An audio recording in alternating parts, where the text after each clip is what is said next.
Mga kapatid, halina't manawagan kay Yesu Kristo upang ang minamahal nating yumaong si Caderito Jr. ay pagkalooban niya ng awat kalina.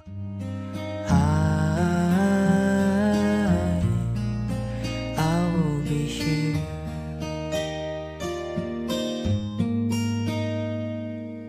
Mula nung bawian ng buhay, kita debut, ibinasumikat ang araw. Na marahil sa kaisipay at damdamin ng mga mahal niya sa buhay, di kanilang sasabihin nakikiisang namin.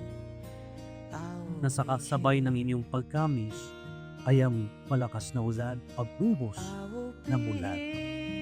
Mga kapatid, tunay pong mahitisang namin.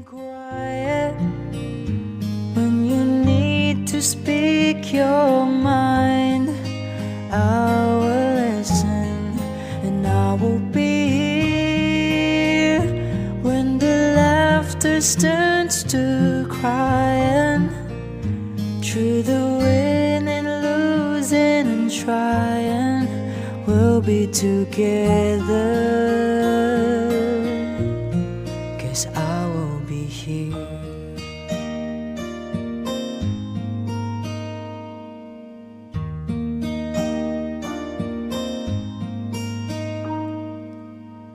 Tomorrow morning if you wake up. Tayo ng Manila, sinabi nga maawat na patay si Jose, nandun yung pangulila.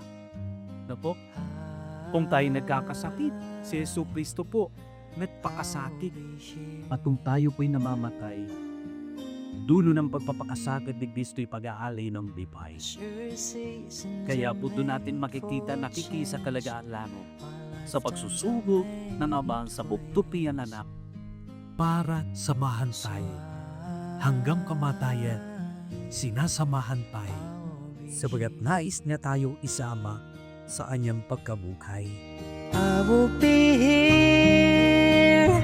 You can cry on my shoulder when the mirror tells us we're older. I will hold you, and I will be here to watch you grow in beauty and tell you all the things you are to me. I will be here. Mga kapatid, bago natin iadit sa uling antuman si Caderito, pagkukulan natin isa ng buling pamamalab, ipahayag natin ang ating pagmamahal sa Kanya, tanggapin natin ang maluwag sa kalooban ng Kanyang pagpasaw, at umasa tayong magkikita-kitang muli sa piling ni Jesus may wala ng dusa, kaluputan at kamatayan, o di ang mamamayalay lubos na ligaya at buhay na walang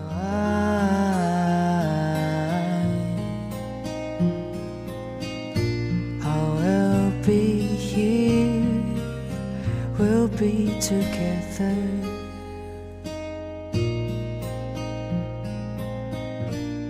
Guess I will be here. Ama naming mapagmahal, iniaabili namin sa iyo si Federico Jr. na bumanaw sa buhay na ito. Huwag ko po siyang pababayaan. Pamalagi po siyang buhay sa iyong biling. Alang-alang ko sa iyong awat pag-ibig. Patawarin mo na sana namang nagawa niyang pagkukulang at pagkakasala. Danan ng kanyang kahinaan. Manatili nawa siyang maligaya sa iyong piling, ikaw naming Panginoon, ngayon at magpas sa walang hanggan. And I can think of all the times you told me not to touch the light. I never thought you would be the one. I couldn't really justify how you even thought. Sa mga kaibigan, kamag-anak, mga kakilala, kapitbahay, at lahat ng mga tubulong. Sa bawat isa po sa inyo, paus-puso po kami nagpapasalamat. At mula din po sa nanay po namin, ay sa puno na po siya may papasalamat sa lahat na naitulong ninyo. Leaves will soon grow from the banners of trees, and all will be alright in time.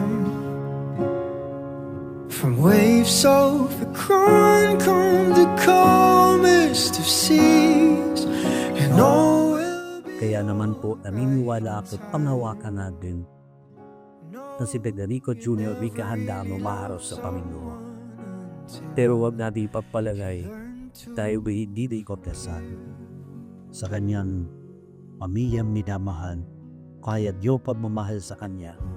Through your prayers for here. Ibali na po sobra-sobra panalangin sa iyo mga wabyaw patupis. Kaawa-away mang walang nakana na paasin na pangkrasan. Sobra-sobrang paralakit, kasi kahulugan, sobra-sobrang pagmamahal kay Federico.